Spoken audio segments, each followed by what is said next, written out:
everyone. What an excellent interview with the CEO of State Street. It was pretty insightful about what's ahead for the U.S. economy and the potential challenges in the transition there of leadership potentially in the States.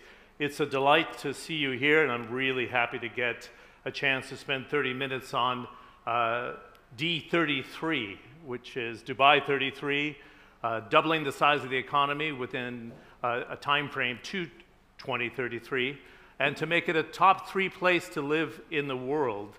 I think there'd be some that would already say that's the case. I wanted to frame this in the sense of the FinTech summit that we have today and look at the explosive growth. Helal was part of my class for NYU Abu Dhabi. We go to the DIFC incubator, and they were telling me this morning that when they launched in 2017, it was 3,000 square feet, and it's now 300,000 square feet and over 1,000 companies. So I don't think people realize what's been developed in such a short period of time. And I want to put the FinTech arena in the context of the wider Dubai economy. But we have to remember we had COVID-19, right, 2019. And even when they launched in 2017, it was a crisis, and then things didn't happen. But the acceleration after the crisis, I think, is really telling. If you don't mind me starting, I think it'd be interesting, because we had a chance to do an interview in 2019 when Dubai decided to open up. It was a calculated risk, as Sheikh Ahmed said to the world, actually, when we did the interview on CNN. But it was an example of when there is a crisis, that Dubai takes a step back, resets, and then potentially sees where the opportunity is. So even the FinTech sector, going from 0 in 2017 to over 1,000 companies, it even led to a reset to say, let's launch D33, right?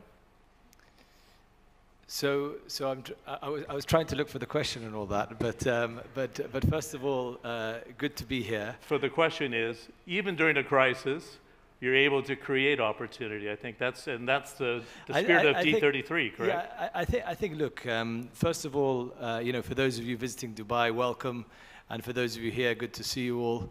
When we think about D33, what the Dubai government has tried to do is to take all of the various aspects of Dubai's future strategies and put it together in a well-coordinated plan to take us there, to really give the private sector, to engage with the private sector to really ensure that everybody gets the best opportunity. Now, to put it into context, as you said, of the financial sector, and specifically FinTech, I think we need to take a step back, first of all.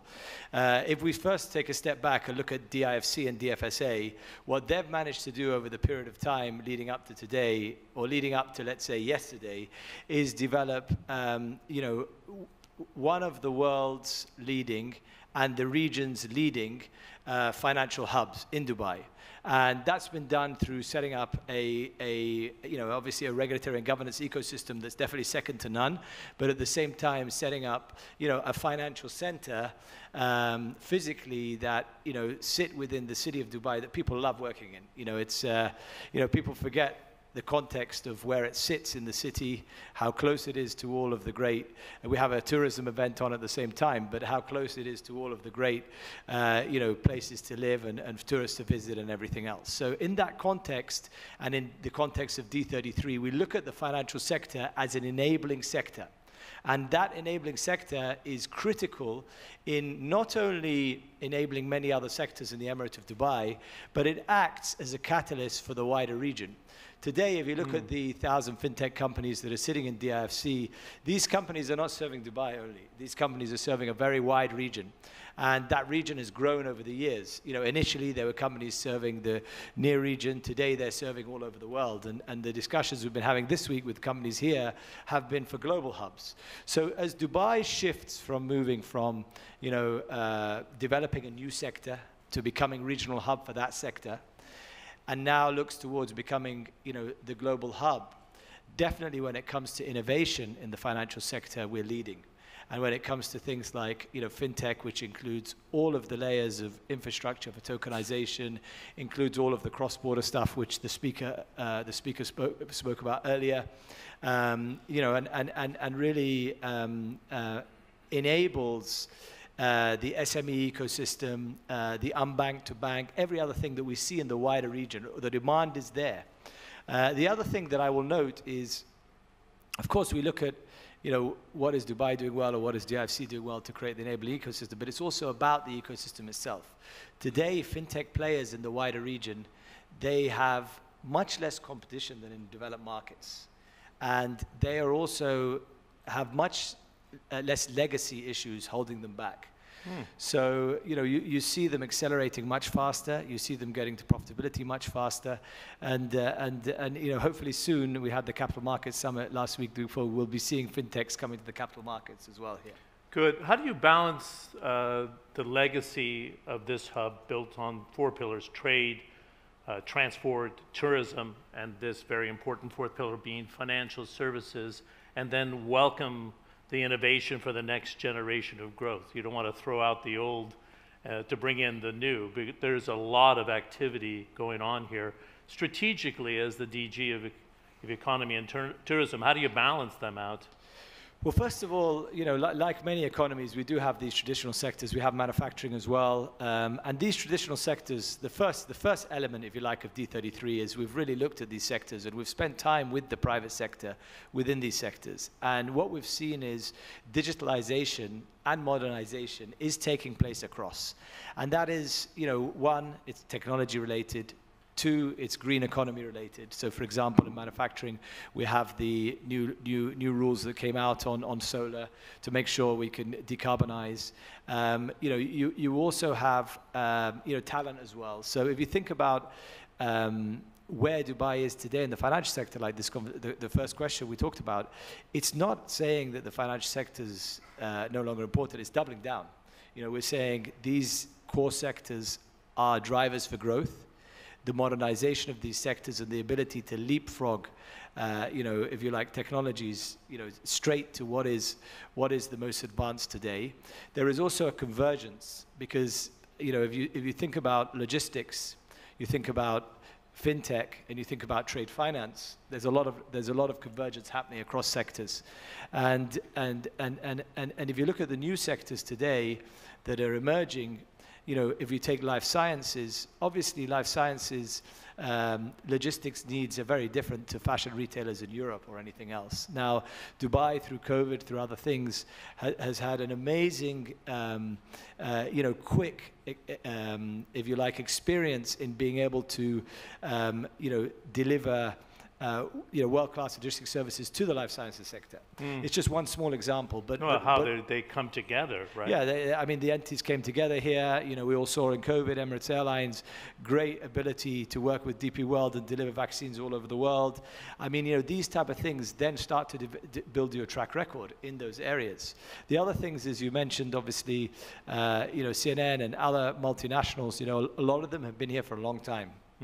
And a lot of the companies in the different sectors have been here now for 10, 20, 30, 40, 50 years.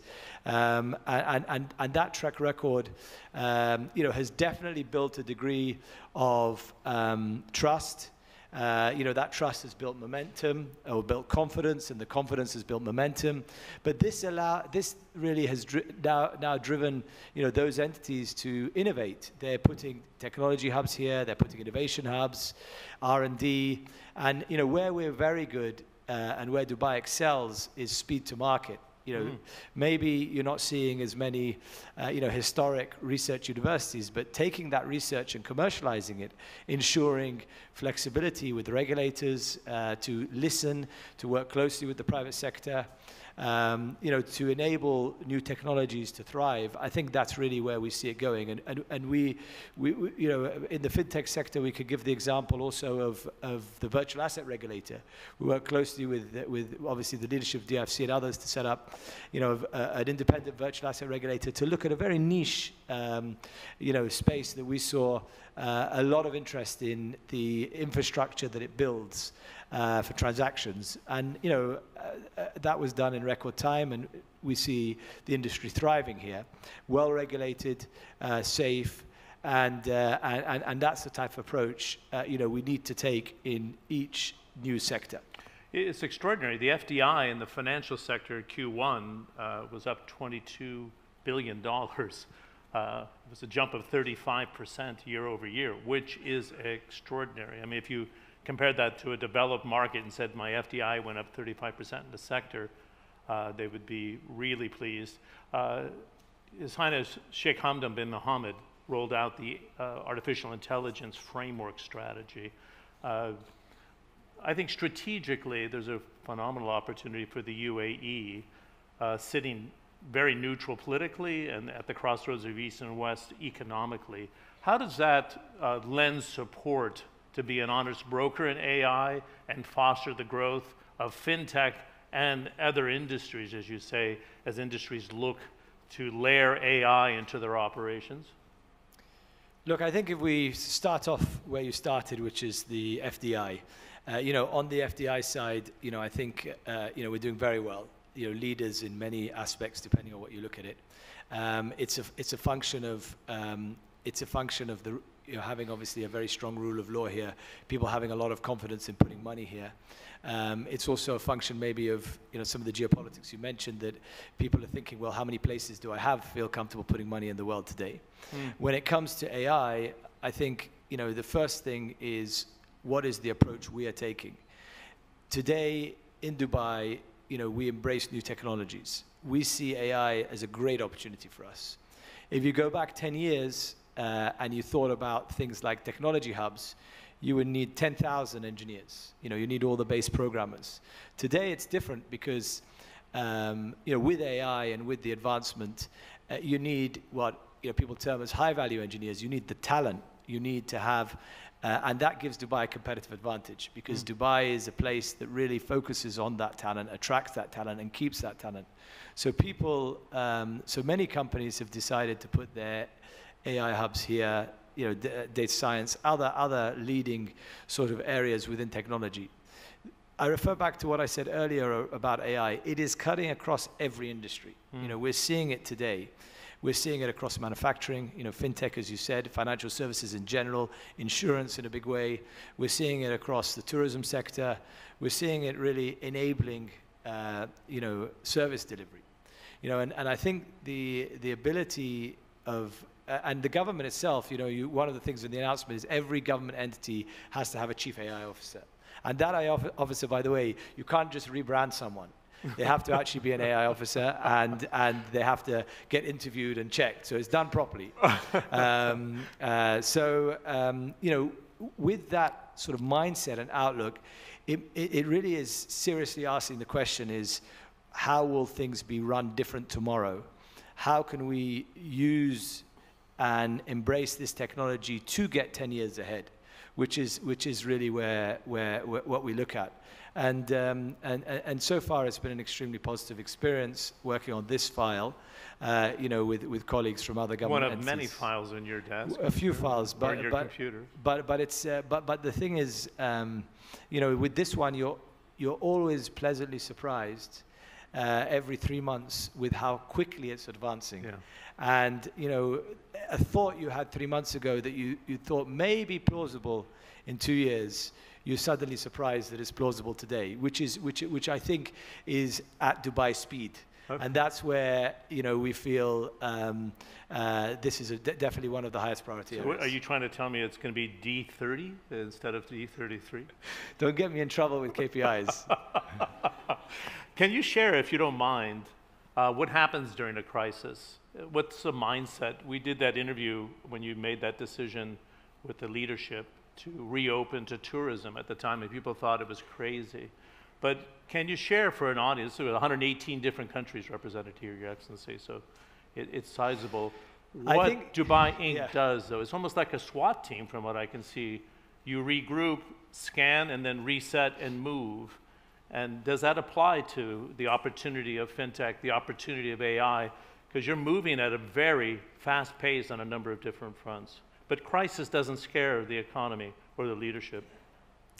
Look, I think the first, if you like, the key advantage we have is the leadership. When you look at the leadership in Dubai, you look at His Highness Sheikh Mohammed, there is a great deal of experience. There is a great deal of there's a great speed of decision making based on data. And His Highness always, sets the direction.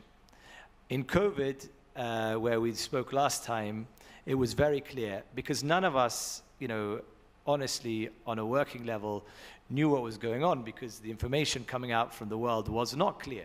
Yeah, it was not clear data. It wasn't clear data right. Externally. Obviously, internally, His Highness was very clear. He gave us a finite amount of time to get organized. And there was a crisis committee that met obviously daily, a group of people who know each other very well, who work together very well. And it was about looking at the data and making recommendations. In COVID, for example, in the beginning, obviously the economic side was pushing to open and the healthcare side was more conservative. By the end, it was the opposite way around. The healthcare side, it was like, you guys, you open fully, and the economic side was, we'll take it slow, just because we were reading the international press. So we were like, we'll take it slow. But I think any crisis that comes here, you see quick decision making. There's no politics. It's about the safety and happiness of the people. It's about economic prosperity.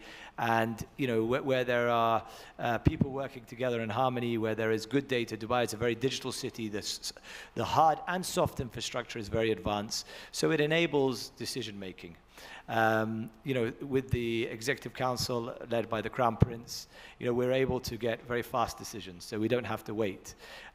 Also, I guess working with the teams here, people know each other very well, so you could use WhatsApp and just get stuff done very quickly. Great. Final question here. We heard from State Street Global Advisors that we're almost in this era of cutting interest rates, right? And this is not your specialty. You're not the central bank governor or anything like that. But we've lived through a very strong period of inflation. So you need to kind of manage that you don't have a bubble in the economy, and you want it to be one of the top leading 3 cities in the world to live in. How do you try to calibrate to moderate growth so it doesn't overheat in this economy, because you want it to welcome everyone, right? You want the startups here as well as the bigger companies and the private wealth. Is there a calibration trying to take place, and can you influence it? Look, I think there are we need to look at this in the different aspects. So first of all, definitely post-COVID, the world faced very serious inflation issues. Given the size of Dubai, the pressure on us was less.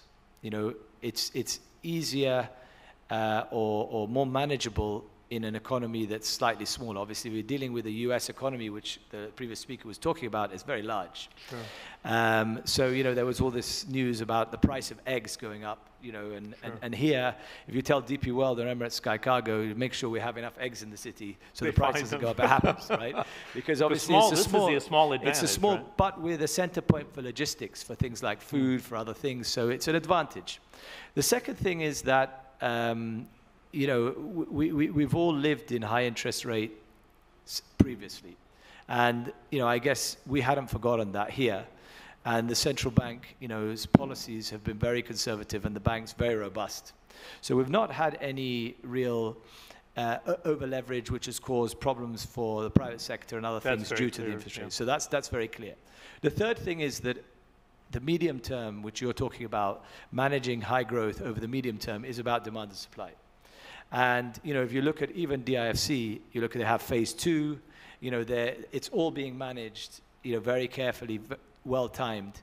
But that's the same on an accommodation perspective and everything else. Now, I caveat that we've had a lot of super high net worth individual families moving here. So super prime real estate on the beach, has felt the pressure. But if you talk generally here, we're doing very well from the aspect of inflation. And the plans that you could see in place, I think many of you have seen the launch of Palm Jebel Ali, launch of Dubai Islands, launch of many projects with Amar, launch of many projects with all the major real estate developers, lots of new schools, capacity in the healthcare, lots of new places just opened up. So you could see the capacity building is there. And the city is planning for the additional 1 million people we expect to move here over the next 10 years. Additional 1 million? Yeah, and I think that is really, it's well planned, it's programmed, and I feel confident that we will remain in terms of very well placed on the, I think we're 53rd most expensive city, which is a good ranking to be. It's one of the rankings we don't want to move up. That's a good way of putting it. Yeah, so I think we're quite pleased with where we are today. So you gave me a KPI for the next fireside chat. Next 3 years' time, he's going to remember that one. It's a pleasure. We had a chance to cover a lot of territory in 20 minutes, not 30. It's always a pleasure to see you. It's really refreshing on your last answer to say that you are mapping it and you have a plan for it, right? Because most people would say, I'm really happy all these people are moving in here, but for the citizens that live, you want to make sure it's a place they will remain forever, as you suggested. Can we give a nice round of applause? His Excellency Thank you. Helal Al Marri. Yeah?